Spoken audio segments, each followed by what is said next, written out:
భారత ఆఫీసుల్లో ఇప్పుడు ఒక సైలెంట్ ప్రొటెస్ట్ జరుగుతుంది. నినాదాలు లేవు, సమ్మెలు లేవు, కానీ నిర్ణయాలు మాత్రం గట్టిగా తీసుకుంటున్నారు. ఒకే కంపెనీలో 10 ఏళ్లు పనిచేయాలన్న ఆలోచనను జెన్జీ తరం మెల్లగా వదిలేస్తోంది. జీతం ఎంత పెరిగినా జీవితం లేకపోతే ఆ ఉద్యోగం అవసరం లేదని స్పష్టంగా చెబుతోంది. ఈ మార్పు ఊహ కాదు, ఇది డేటా. వేలాది మంది జెన్సీ ఉద్యోగుల మాట. దేశవ్యాప్తంగా 23,000 మందితో చేసిన సర్వేలు చెబుతున్న నిజమిది. ప్రతి ముగ్గురిలో ఒకరు 2 ఏళ్ల నుంచి 3 ఏళ్లకే ఉద్యోగం మారాలని నిర్ణయించుకుంటున్నారు. కారణం డబ్బు కాదు, పని ఒత్తిడి. ఆఫీస్ యాజమాన్యాలు టైం సెన్స్ పాటించకపోవడం, అక్కడే తిష్ట వేసుకొని ఉండిపోతే ఎదుగుదల కనిపించకపోవడం. ఈ తరం ఉద్యోగాలను గౌరవిస్తోంది, కానీ ఉద్యోగం పేరుతో జీవితాన్ని త్యాగం చేయడానికి సిద్ధంగా లేదు. పారదర్శకత కావాలి, నేర్చుకునే అవకాశం కావాలి, మెంటల్ పీస్ కావాలి. ఈ అంచనాలు కార్పొరేట్ ఇండియాను కొత్త ప్రశ్నల ముందుకు నెడుతున్నాయి. ఒకవేళ ఈ వర్క్ కల్చర్ మారకపోతే టాలెంట్ను కార్పొరేట్ సంస్థలు నిలుపుకోగలవా? లేదా జెన్జీ కోరుతున్న సమతుల్యతే రేపటి ఆఫీసుల నియమంగా మారబోతోందా?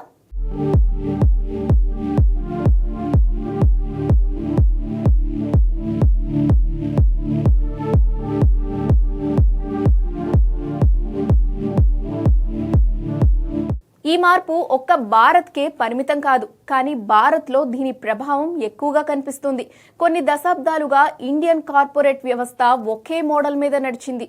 ఎక్కువ గంటలు పనిచేయడం అంటే నిబద్ధత, వీకెండ్స్లో మెయిల్స్కు స్పందించడం అంటే కమిట్మెంట్, ఆఫీస్ తర్వాత కూడా ల్యాప్టాప్ ఆన్లో ఉంచుకోవడం అంటే ప్రొఫెషనలిజం.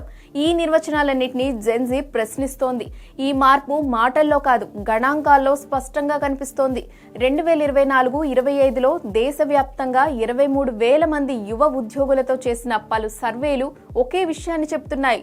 జెన్జీ ఉద్యోగుల్లో 34% మంది 2 ఏళ్లలోపే కంపెనీ మారాలని ఇప్పటికే నిర్ణయం తీసుకున్నారు. మరో 41% మంది 3 నుంచి 4 సంవత్సరాలకే కొత్త అవకాశాల కోసం చూస్తామని చెప్పారు. అంటే ప్రతి 10 మందిలో 7 లాంగ్ టర్మ్ ఉద్యోగ బంధాన్ని ఒక జీవిత లక్ష్యంగా చూడడం లేదు. సర్వేలు మరో ఆసక్తికరమైన విషయాన్ని కూడా చెప్తున్నాయి. జెన్జీ ఉద్యోగుల్లో దాదాపు 60% మంది వర్క్ ఫ్రమ్ హోమ్ లేదా హైబ్రిడ్ మోడల్ లేకపోతే ఉద్యోగంలో చేరే ఛాన్స్ లేదని స్పష్టంగా చెప్తున్నారు. ఆఫీస్కు వెళ్లడంపై వ్యతిరేకత లేదు, కానీ ఆఫీసే జీవితం మొత్తాన్ని తినేయకూడదనే అభిప్రాయం వీరిది. రోజుకు 10 నుంచి 12 గంటలు పనిచేసి ట్రాఫిక్లో ఇంకో 2 గంటలు గడిపే వ్యవస్థ తమకు అవసరం లేదని ఈ తరం భావిస్తోంది. ఇది కేవలం ప్రైవేట్ ఐటీ రంగానికే పరిమితం కాదు. ఫైనాన్స్, కన్సల్టింగ్, ఈ కామర్స్ రంగాల్లో కూడా ఇదే ట్రెండ్ కనిపిస్తోంది. లింక్డ్ఇన్ ఇండియా విడుదల చేసిన డేటా ప్రకారం 2025లో జెన్జీ ఉద్యోగుల జాబ్ హాపింగ్ రేటు మిలేనియర్స్తో పోలిస్తే 22% ఎక్కువ. ఒకే సంస్థలో 5 ఏళ్లు పనిచేసే జెన్జీ ఉద్యోగుల సంఖ్య 18% మాత్రమే. హాపింగ్ రేటు అంటే తరచుగా ఉద్యోగాలు మారే రేటు అని అర్థం. ఈ మార్పుకు ప్రధాన కారణం జీతం కాదు, భారీ శాలరీ ప్యాకేజ్ కంటే వ్యక్తిగత జీవితానికి సమయం ఉండడమే తమకు ముఖ్యమని 67% మంది జెన్జీ ఉద్యోగులు స్పష్టంగా చెప్పారు. 58% మంది ఓవర్ టైంను నిబద్ధతగా కాకుండా దుర్వినియోగంగా చూస్తున్నారు. 52% మంది వీకెండ్లలో మెయిల్స్ లేదా కాల్స్ రావడాన్ని అసహ్యంగా భావిస్తున్నామని చెప్పారు. ఇదే సమయంలో మెంటల్ హెల్త్ అంశం ఇక్కడ కీలకంగా మారింది. National mental health survey data ప్రకారం 18 నుంచి 30 ఏళ్ల వయసు ఉన్న ఉద్యోగుల్లో దాదాపు 45% మంది వర్క్ స్ట్రెస్ వల్ల ఆందోళన, నిద్రలేమి, ఎమోషనల్ ఎగ్జాషన్ అనుభవించామని చెప్పారు. జెన్జీ ఉద్యోగుల్లో ప్రతి 4 ఒకరు బర్న్అవుట్ కారణంగా ఉద్యోగం వదిలేసిన అనుభవం ఉందని అంగీకరించారు. ఇది గత తరాలతో పోలిస్తే రెట్టింపు సంఖ్య. ఈ పరిణామాల మధ్య జెన్జీ ప్రత్యామ్నాయ మార్గాల్ని వేగంగా ఎంచుకుంటోంది. Freelancing, gig work, contract roles వైపు ఈ తరం ఎక్కువగా వెళ్తోంది. 2025 నాటికి భారత్లో గిగ్ వర్క్ చేస్తున్న యువతలో జెన్జీ వాటా 38%కి చేరింది. ఇది 5 ఏళ్ల క్రితం కేవలం 16% మాత్రమే. స్థిరత్వం కన్నా స్వేచ్ఛ, హోదా కన్నా నైపుణ్యం అన్న ఆలోచనలే వీరికి ప్రాధాన్యంగా తెలుస్తోంది.